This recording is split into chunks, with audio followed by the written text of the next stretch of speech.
Greetings, seniors. Hope this video lesson finds you doing well. Before I jump into our work for this week and really for the end of the school year, just want to say thanks to all of you who have given a kind word, encouraging word over the last week. As many of you know, I was hospitalized last week for bursitis. That went a little crazy. Here's a little view of the cast I got on my arm right now. Yeah, just I'm doing fine right now. Taking on antibiotics. The swelling has gone down. Feeling really good and healthy. But I just realized in the hospital, man, I really missed even our remote school interactions. Getting to read your work, hear from you. So just know that as you finish up your senior year, your English teacher will miss you and is grateful for all of your hard work and really proud of your growth as a reader and a writer this year. So again, thanks again for those kind words. I'm healthy and on the mend, feeling good. And let's talk about how do we wrap up this school year in a really fruitful way. So let me show you. This is something I know that Ms. Healy shared with you. And so if you feel like, I got this, Mr. Czaia, that's fine. I understand. But I know there's some of you who are a little behind in the class, who just seeing a document shared by a teacher, that's really not enough. So I wanted to walk through those documents for you and then just encourage you to reach out to me individually too. And I will be reaching out to some of you as well if I'm not hearing from you. So basically, we're on the home stretch. We've completed our last assignment, the Big Shakespeare Multi-Genre Project.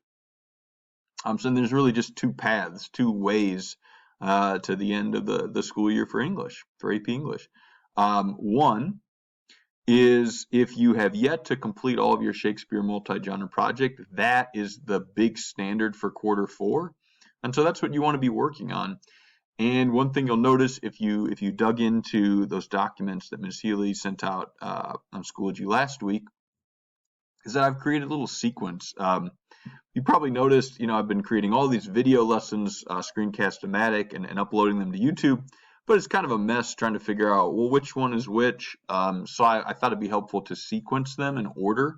So if you have completed one of these, then you go to the next one. So for example, if you haven't done anything on the project, start right here at the beginning.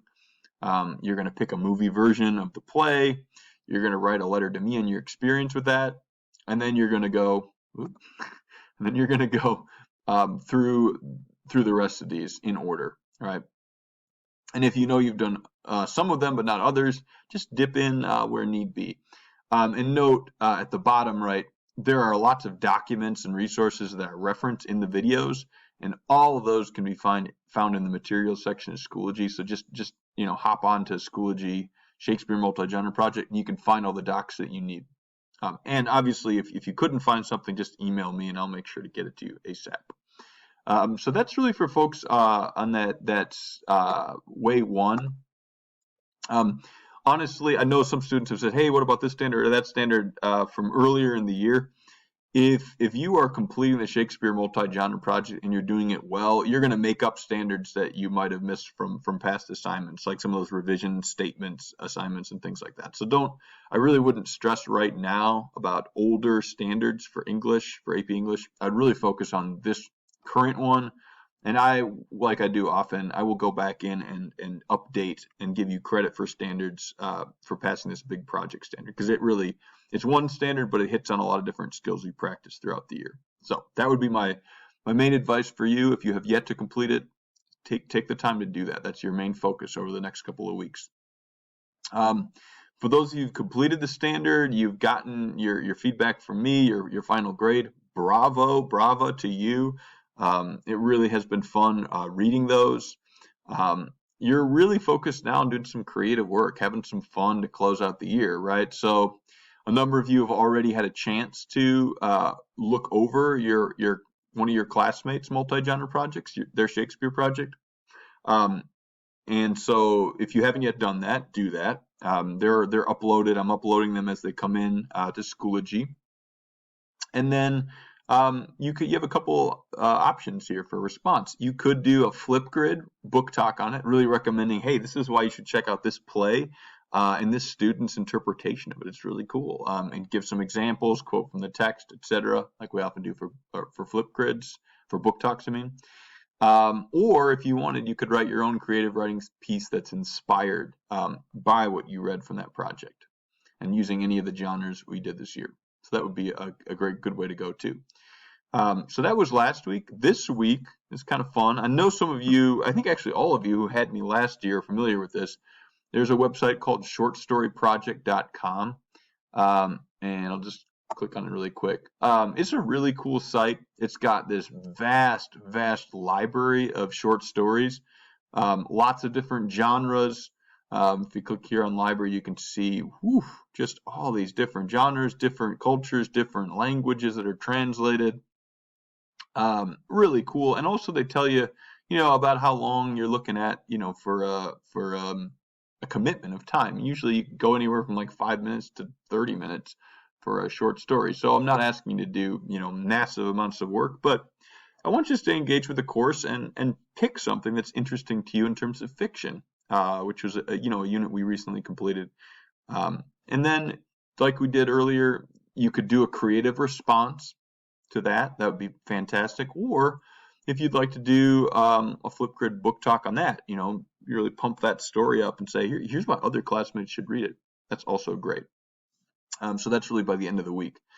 And then really, if you're looking at your calendar, that's it. We're going to really be celebrating you, that last week of the school year, getting ready for your graduation. What? More details on that to come. I'm still catching up on all how that's going to work out. And I do know, go back to me. I know I was saying before I was hospitalized, hey, let's do a party for AP English. I still want to do that, a Zoom party. So that could be this week, or it could be at the start of next week. So I know I had asked you to send emails.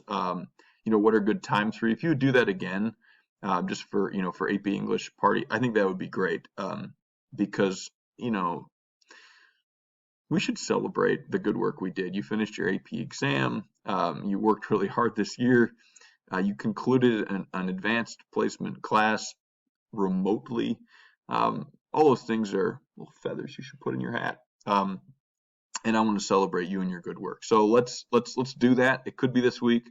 I will send out an email, but I want to hear back from you all first. So as soon as you finish listening to this, if you just shoot me a quick email like, hey, these are good times for me, Mr. Czaia, just so we can do like a little Zoom meeting. I know we probably won't get every single person in the class, but it'd be great to have a few of us. We can look at each other's faces in Zoom and just celebrate our good work this year. All right. So just as a kind of general encouragement, if you are in any way behind in the class, you need to make up some of these standards, and you're looking through that video sequence and you're like, hey, I'm not sure about what to do on any of these videos. I've watched the lesson, I'm still not sure. Please reach out to me individually. I've had a number of good meetings, either through *67 phone calls individually or through small group Zoom calls, and both of those are things that I'm happy to do as we wrap up the school year. All right, team. Miss you all, and thanks again for all the good wishes. Hope you all are doing well and you and your families are safe.